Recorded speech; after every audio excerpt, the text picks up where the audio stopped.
வணக்கம் நண்பர்களே. வரலாற்றில் சில மர்மங்களுக்கு விடையே கிடைப்பதில்லை. நாம் நவீன காலத்தில் வாழ்கிறோம். நம்மிடம் கிரேன்கள் இருக்கின்றன, பெரிய பெரிய லாரிகள் இருக்கின்றன, கம்ப்யூட்டர்கள் இருக்கின்றன. ஆனால் இந்த நவீன இயந்திரங்களால் கூட நினைத்து பார்க்க முடியாத ஒரு அதிசயத்தை 1000 வருடங்களுக்கு முன்பு மின்சாரம் இல்லாத, தொழில்நுட்பம் இல்லாத காலத்தில் தமிழர்கள் சாதித்து காட்டினார்கள் என்றால் உங்களால் நம்ப முடிகிறதா? ஆம், நான் தஞ்சை பெரிய கோவிலை பற்றித்தான் பேசுகிறேன். பொதுவாக கோவில்கள் என்றால் கடவுளை கும்பிடுவோம், வருவோம். ஆனால் தஞ்சை பெரிய கோவில் என்பது வெறும் கோவில் அல்ல. அது மனித அறிவின் எல்லைகளை மீறிய ஒரு அமானுஷ்யம். கரிகாலன் காவிரியை கட்டினான். அது ஒரு பெரிய சாதனைதான். ஆனால் அவன் வழிவந்த ராஜராஜ சோழன் காலத்தையே கட்டிப்போட நினைத்தான். அவன் கட்டிய இந்த கோபுரத்திற்கு நிழலே விழுவதில்லை என்று ஒரு பேச்சு உண்டு. அது உண்மையா, அல்லது அதற்கு பின்னால் இருக்கும் அறிவியல் என்ன? 80,000 கிலோ எடையுள்ள கல்லை எப்படி 200 அடி உயரத்திற்கு கொண்டு சென்றார்கள்? இந்த கேள்விகளுக்கெல்லாம் விடை தேடினால் நமக்கு கிடைப்பது ஆச்சரியம் மட்டுமல்ல, பயம் கலந்த மரியாதை. இதை புரிந்து கொள்ள நாம் 1000 வருடம் பின்னோக்கி செல்ல வேண்டும். தஞ்சாவூர் காவிரியின் மடியில் இருக்கும் ஒரு செழிப்பான பூமி. ஆனால் அங்கே ஒரு பெரிய பிரச்சனை இருந்தது. அது ஒரு வண்டல் மண் பூமி, செம்மண் பூமி. அங்கே ஒரு சிறிய பாறை கூட கிடையாது. ஒரு சிறு கல்லை தேட வேண்டுமென்றால் கூட பல மைல் தூரம் செல்ல வேண்டும். அப்படிப்பட்ட இடத்தில் ராஜராஜ சோழன் ஒரு கனவு கண்டான். உலகமே வியக்கும் அளவிற்கு முழுக்க முழுக்க கருங்கல்லாலான ஒரு மலையை தஞ்சையில் உருவாக்க வேண்டும் என்று நினைத்தான். நினைத்து பாருங்கள், சுற்றிலும் பாறைகளே இல்லாத ஊரில் 1,30,000 டன் எடையுள்ள கற்களை கொண்டு வந்து குவிப்பது என்பது சாதாரண விஷயமா? இன்றைய என்ஜினியர்கள் ஒரு கட்டிடம் கட்ட வேண்டுமென்றால் முதலில் மண்ணை சோதிப்பார்கள். தஞ்சாவூரின் மண் மிக மென்மையானது. அதில் ஒரு பெரிய கோபுரத்தை கட்டினால் பாரம் தாங்காமல் பூமிக்குள் புதைந்துவிடும். ஆனால் 1000 வருடங்களாக எத்தனையோ நிலநடுக்கங்கள் வந்தும் தஞ்சை பெரிய கோவில் ஒரு அங்குலம் கூட நகரவில்லை. அதன் ரகசியம், அதன் அஸ்திவாரம். ராஜராஜனின் தலைமைச் சிற்பி குஞ்சரமல்லன் ராஜராஜ பெருந்தச்சன் ஒரு விசித்திரமான முறையை கையாண்டார். அவர்கள் பாறைகளை பூமிக்குள் நடவில்லை. அதற்கு பதிலாக ஒரு பெரிய பள்ளம் தோண்டி அதில் ஆற்று மணலை கொட்டினார்கள். ஆம், வெறும் மணல். மணலுக்கு மேல் கற்களை அடுக்கினார்கள். இதை சும்மாடு தொழில்நுட்பம் என்று சொல்வார்கள். பூமி அதிரும்போது அஸ்திவாரத்தில் உள்ள மணல் அசைந்து கொடுக்குமே தவிர கட்டிடம் அசையாது. எவ்வளவு பெரிய அறிவியல்! அடுத்த பெரிய கேள்வி, கற்கள் எங்கிருந்து வந்தன?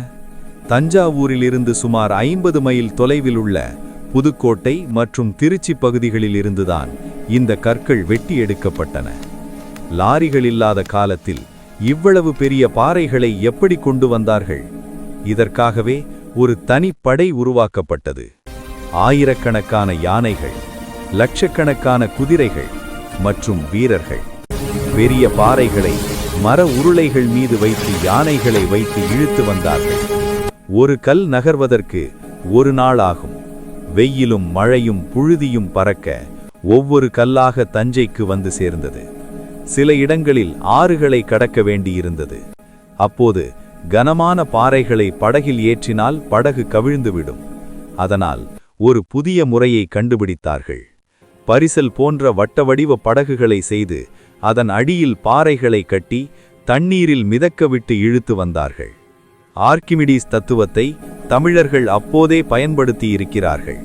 சரி, கற்கள் வந்தாகிவிட்டது. கோவில் பாதி வளர்ந்து விட்டது. இப்போதுதான் அந்த மிகப்பெரிய சவால் காத்திருந்தது.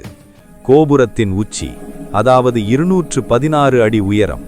அங்கே கும்பம் என்று சொல்லக்கூடிய ஒரு முழு கல்லை வைக்க வேண்டும். அந்த கல்லின் எடை 80 டன், அதாவது 80,000 கிலோ. நவீன கிரேன்கள் கூட 80 டன்னை தூக்குவதற்கு திணறும். ஆனால் எந்த இயந்திரமும் இல்லாமல் மனிதர்கள் இதை எப்படி மேலே கொண்டு சென்றார்கள்? சாரப்பள்ளம் என்ற ஒரு கிராமம் தஞ்சைக்கு அருகில் உள்ளது. அந்த பெயரே ஒரு வரலாற்றை சொல்கிறது. சாரம் என்றால் சாய்வு தளம். கோவில் கோபுரத்திலிருந்து சுமார் 6 கிலோமீட்டர் தூரத்திற்கு மண்ணாலான சாய்வு தளத்தை அமைத்தார்கள். ஒரு மலையையே உருவாக்கினார்கள். அந்த சாய்வு தளத்தில் 80 டன் கல்லை உருட்டி உருட்டி யானைகளை வைத்து தள்ளி மேலே கொண்டு சென்றார்கள். ஒரு கல்லை வைப்பதற்காக 6 கிலோமீட்டர் தூரத்திற்கு பாலம் அமைத்த ஒரே இனம் தமிழினமாகத்தான் இருக்கும். இறுதியாக அந்த நிழல் ரகசியம். உச்சி வெயில் மண்டையை பிளக்கும் போதும் தஞ்சை கோவிலின் நிழல் தரையில் விழுவதில்லை என்று ஒரு நம்பிக்கை உண்டு. இது உண்மையா? இதில் ஒரு பாதி உண்மை இருக்கிறது. கோவில் கோபுரத்தின் நிழல் விழுகிறது, ஆனால் அது தரையில் விழுவதில்லை. பெருந்தச்சன் அந்த கோபுரத்தை ஒரு பிரமீடு வடிவத்தில் கட்டியிருக்கிறார். அதன் அடிப்பகுதி மிக மிக அகலமானது. அதனால் சூரியன் எந்த திசையில் இருந்தாலும் கோபுரத்தின் நிழல் அந்த அகலமான கல்லின் மீதே விழுந்து விடுகிறது. அது பார்ப்பவர்களுக்கு நிழலே இல்லாதது போன்ற ஒரு தோற்றத்தை கொடுக்கிறது. இது கடவுளின் மாயமல்ல, கணிதத்தின் வெற்றி. கடைசியாக ஒரு விஷயம். கோவிலுக்கு வெளியே தெரியும் விஷயங்களை விட கோவிலுக்கு அடியில் பல சுரங்கப் பாதைகள் இருப்பதாக இன்றும் நம்பப்படுகிறது. தஞ்சை அரண்மனைக்கும் கோவிலுக்கும் இடையே ரகசிய வழிகள் இருந்தனவா? போர்க்காலத்தில் மன்னர்கள் தப்பிக்க இந்த வழிகள் பயன்பட்டனவா? இன்றும் அந்த கதவுகள் எங்கே இருக்கின்றன? இந்த கேள்விகளுக்கு காலம்தான் பதில் சொல்ல வேண்டும். தமிழர் கட்டிடக்கலையின் உச்சம் தஞ்சை பெரிய கோவில். இதை பார்க்கும்போதெல்லாம் நான் தமிழன் என்ற பெருமை நம் ஒவ்வொருவர் மனதிலும் எழுவதை தவிர்க்க முடியாது.